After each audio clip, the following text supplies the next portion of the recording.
Hello everyone, welcome to Kakao's Hideout. I am Kakao Kanemi. So tonight we're going to do a video reading. This is for Year of the Snake, and this is going to be your 2025 forecast. So by the way, this is a general reading. If it doesn't resonate, please do not take the message. So yeah, choose this blue, lavender, or beige stone, whichever would you like to represent your 2025. So, ang itatakal natin ngayon yung kailangang abangan, iwasan, at kailangang tutukan. Okay, general reading lang po ito. If it doesn't resonate, then do not take the message. Okay, choose.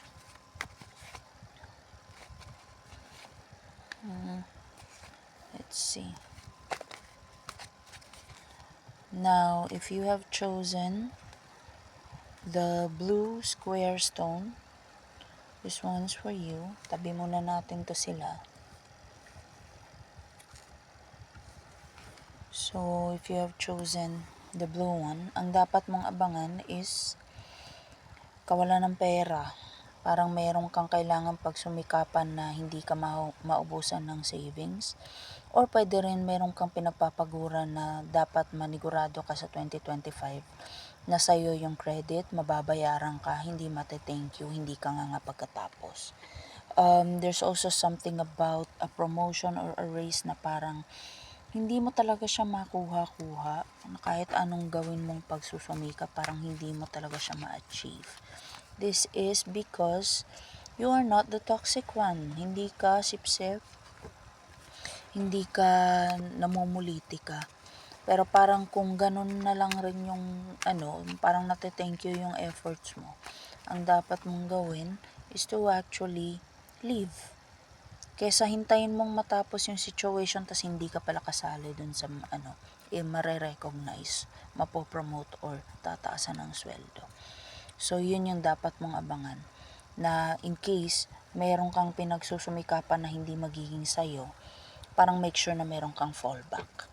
Okay? Now, ang dapat mong iwasan is maging too confident na makukuha mong isang bagay. Pwedeng connection to dun sa previous part ng read. Pero it could be anything na maybe feel mo, naaral mo na, alam mo na yung pasikot-sikot, pwede rin may inaasahan kang pera, materyales, assistance from someone, pero yung darating sa'yo, it's less than what you expected. Pwedeng less than budget, less than the materials, or yung quality less than your specific standards. So, iwasang maging confident, paniguraduhin ang supplies, ang budget, ang contacts kung matitino ba bago sumugal sa kung ano man. Okay?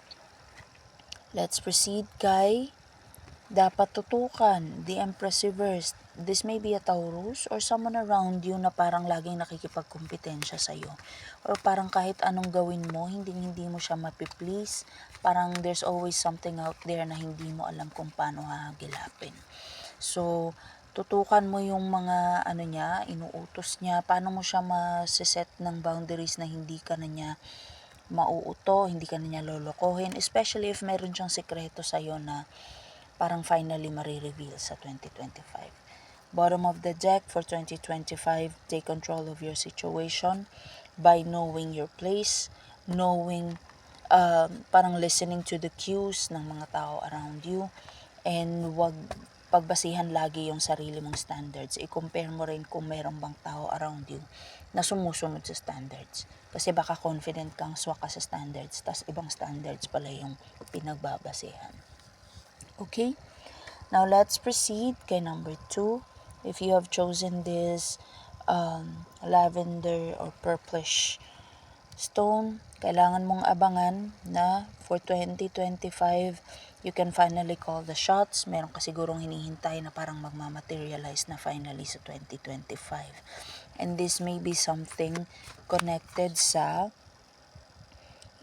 parang gusto mong simulan na hindi mo malaman-laman kung kailan yung perfect timing. It seems like 2025 is the best time to do it or to start it. Ace of Wands depicts March, April, May, or spring months. So stay tuned March, April, May kung ano tong finally. You can call the shots kung anong mangyayari. Okay? Now, sa mga dapat mong iwasan yung pag-overthink, pag-overanalyze ng pros and cons ng dapat mong gawin, kasi baka sa kakaisip mo wala ka nang ma-accomplish. Yun lang naman. Now, ang dapat mong tutukan for 2025, yung emotions mo. Baka you're pursuing something na hindi mo naman talaga interest. Or maybe, tinitiis mo lang ang isang taong emotionally draining naman talaga sa'yo. You have to know when to let go. And if you're going to do that, overall energy for 2025 is your insecurities. How are you going to manage it? And how are you going to make sure na your insecurities will work for you? Okay? Now that's for you. Number 2, let's proceed kay number 3. If you have chosen number 3, ang kailangan mong abangan, Year of the Snake for 2025, yung mga hindi malinaw sa'yo na mga bagay-bagay. Parang for 2025, you will have the chance to actually have a clear answer regarding that matter. Or maybe you're going to have clarity whether you would like to pursue it or not. Now, what you need to focus on is communication. Parang ano ba to? Wala na akong update dito sa in-offer nyo sa akin. Tuloy pa ba to? Ako pa rin ba yung option nyo? Or meron na ba kayong ibang kukunin? Or ako pa rin ba magpo-provide or magsusupply? Or may iba na kayong option? You have to give me an update. So that I can move forward sa next na pag-o-offeran ko or next kong makakasundo kung anong gagawin ko next. Hindi yung naghihintay ako sa inyo, tas nga pala. So, yun ang dapat mong abangan. Now, anong kailangan mong iwasan? Yung emotional attachment to someone, like, long time or long-term friends. Why? Kasi parang, merong friendship na unti-unti nang magkakalabuan. Maybe because both of you are now bound to meet new other friends or to experience life separately or to learn life lessons separately, na parang kailangan yung ma-move on, na parang with this it seems like you can stay friends with your closest friends or your best friend, pero you have to accept na hindi sa lahat ng chapters ng buhay niyo magkasama kayo. So there. Okay, yan yung dapat mong iwasan, yung attachment. Hindi ka na tuloy makapag-decide kasi ayaw mong humiwalay sa best friend mo. Or maybe hindi ka makapag-decide freely kasi yung best friend mo ayaw ma-detach sa'yo. So parang you have to educate yourself and your friend na hindi sa lahat ng bagay kasama kita. Okay?